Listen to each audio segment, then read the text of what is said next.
Michael Jordan's greatness has always been unquestioned until now. According to a poll commissioned by ESPN, your answer may well be determined by how old you are.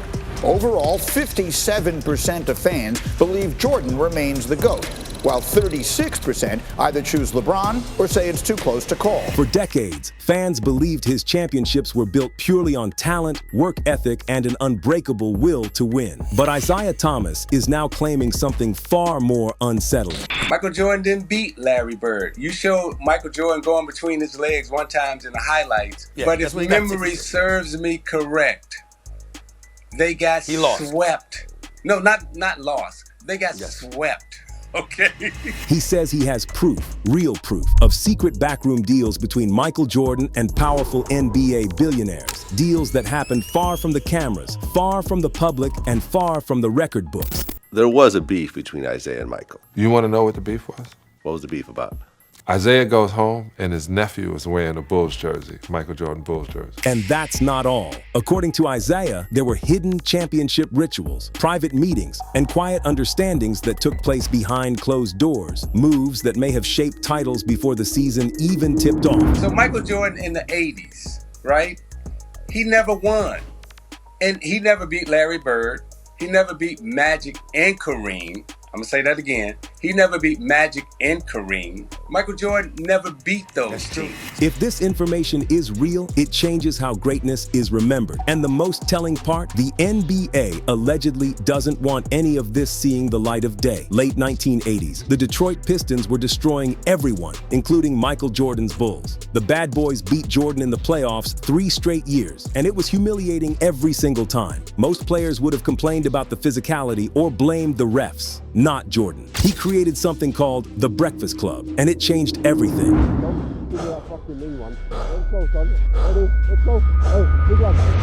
You need to pull out, son. I ain't killed no one in my session yet. I don't want to start today.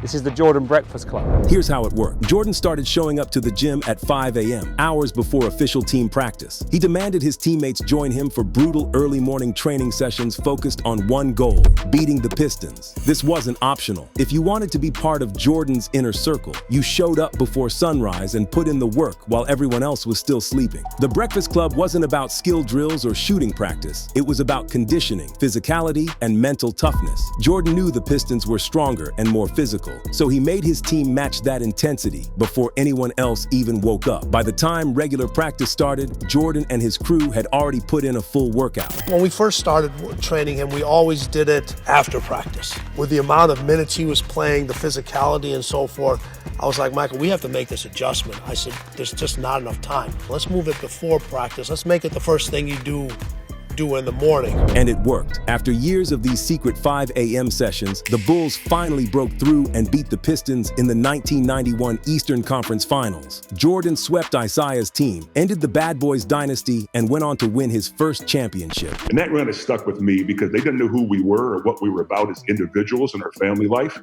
So all that whining they did, why shake their hand? They were just whiners. They won the series. Give them credit. We got old. They got past us, but okay, move on. The Breakfast Club didn't just help Jordan win one title. It created the foundation for 6 championships and the greatest dynasty in modern NBA history. But Jordan's obsession went way deeper than secret training sessions. Former Bulls forward John Sally recently exposed MJ's bizarre pregame rituals on the Byron Scott's Fast Break podcast, and they're wild. Before every single game, Michael Jordan would sit in his locker and meticulously adjust his socks to make sure both were exactly the same length. Sally watched this routine from the adjacent locker and called it psycho-level attention to detail. It didn't happen the way it happened with Scotty. It would have been what would have been 9 championships in 10 years.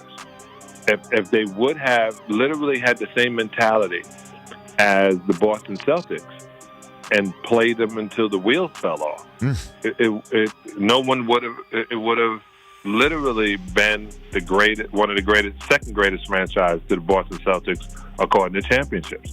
It would have. This wasn't about comfort or preventing blisters. This was about creating the perfect mental state to dominate his opponents. Then there's the University of North Carolina shorts. Throughout his entire NBA career, Jordan wore his UNC shorts under his Chicago Bulls uniform every single game. Why? Because he believed those shorts carried the same luck that helped him sink the game-winning shot for the Tar Heels in the 1982 NCAA championship. This superstition was so serious that it actually influenced the Bulls' iconic uniform design. The reason Jordan wore longer shorts than everyone else in that era, he needed them to hide his UNC shorts underneath. Think about that. Michael Jordan literally changed how NBA uniforms looked because of a superstition about college shorts from a decade earlier. Jordan's rituals didn't stop there. In a 2014 interview for NBA 2K14, he revealed another obsessive habit. He laced up a brand new pair of sneakers before every single game. Not the same pair broken in from the night before, fresh shoes every time. That mental reset was crucial to his performance. Every game felt like the first game. Every opponent got the best version of Michael Jordan because, in his mind, he was always starting from zero. But Jordan had one more ritual most people don't know about. Before tip-off, he would scan the stands to make sure his family was in attendance.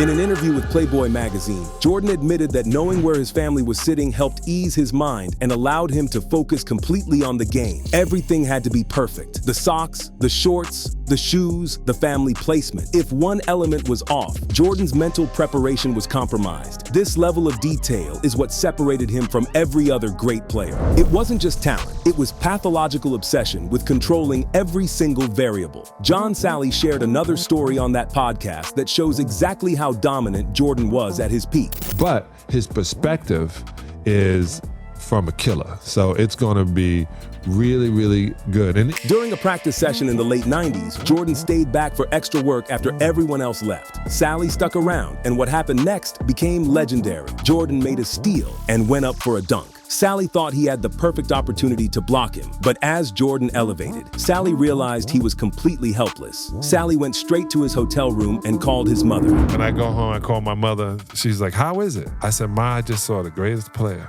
of all time." She said, "It took you that long to admit it." I go, "Yeah, it took me this long to admit it, but I just saw him play in tennis shoes, no tape, no knee brace." That moment crystallized everything for Sally. Jordan wasn't just better. He existed on a different level entirely. Now here's where it gets messy between Isiah and Jordan. Isiah just went on Run It Back and declared LeBron James the GOAT, taking direct shots at MJ. Isiah said he argued that LeBron holds every major statistical record while Jordan leads in no statistical basketball category. The way y'all try to tell the story is that he came through Boston. He came through, LA. Now, he beat the Detroit Pistons at the end. And then he went on to have his career. Hold on, y'all in. Whoa. I don't want to hear that about the Detroit Pistons at the end. Y'all were in the conference finals. Y'all were in the conference finals when he beat you. It wasn't like y'all were has-been. Y'all were in the conference finals. But this isn't really about statistics. Isiah's beef with Jordan goes back to how he was portrayed in The Last Dance documentary. Only Boston and LA. That's not accurate. There was the 76ers. There was Boston, there was LA, and then there was Detroit. Isiah revealed that his relationship with MJ fell apart after the doc painted him as a villain who orchestrated the Jordan rules to hurt MJ. He's demanded Jordan issue a public apology for how he was depicted, and Jordan has refused. I don't know what it says about him. I don't want to get into that because I do know we have moments, we all have lapses in moments in terms of some we would have said on camera or didn't say on camera, right? So I'm not gonna say, oh, Michael, I don't like Michael, because I do. I have great respect for Michael Jordan, and I have great admiration for what he's done in the game of basketball and also done, in the game of life in terms of being a fantastic businessman, being the owner of a team. I mean, he's been great for all of us. I mean, to be clear, these claims remain allegations, not proven facts. Isiah Thomas says evidence exists, but much of it has never been publicly verified. This isn't about declaring guilt or rewriting history. It's about asking why these stories persist, why insiders keep hinting at the same closed-door meetings, and why powerful figures seem eager to make sure certain conversations never fully reach the public. So when Isiah attacks Jordan's legacy now, it's personal. He watched Jordan use the Breakfast Club to destroy his Pistons dynasty. But the way the story has been told has been, y'all put Michael Jordan in the 80s with Magic, Bird, and you take the Pistons and y'all, I don't even know what y'all do with the Pistons. Y'all don't even talk about us like we were in the 80s. He saw MJ's obsessive rituals turn into 6 championships while Isiah's career ended with 2 titles and a reputation as the bad boy who couldn't beat Jordan when it mattered most. And now, decades later, Isiah is still trying to tear down the legacy of the man who ended his reign. I respect Isiah Thomas's talent. To me, the best point guard of all time is Magic Johnson, and right behind him is Isiah Thomas. No matter how much I hate him, I respect his game. Drop a comment with who you think is really the GOAT. Is it Jordan with his 6 rings and psychotic preparation? Or LeBron with all the records Isiah keeps mentioning? Hit subscribe because we're breaking down more NBA legends and the secrets behind their greatness.